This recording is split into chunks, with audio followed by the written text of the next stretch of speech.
Hi guys, ito na yung ginawa kong organizer ng aking mga diapers. Ayan, hindi na siya kalat-kalat.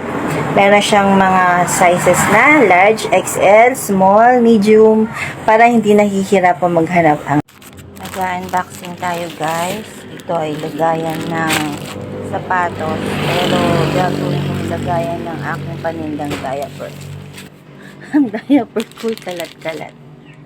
Kaya gagawin ko ito ng paraan. Let's go!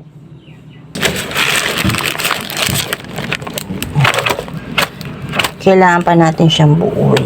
So, ganyan, kapag naayos na, ayan. Isa mo yan. Tapos ilalagyan natin yung diaper doon. So guys, na-organize na. Meron tayong small, medium, large, XL, XXL. Ayan. Ang ganda, diba? Yay!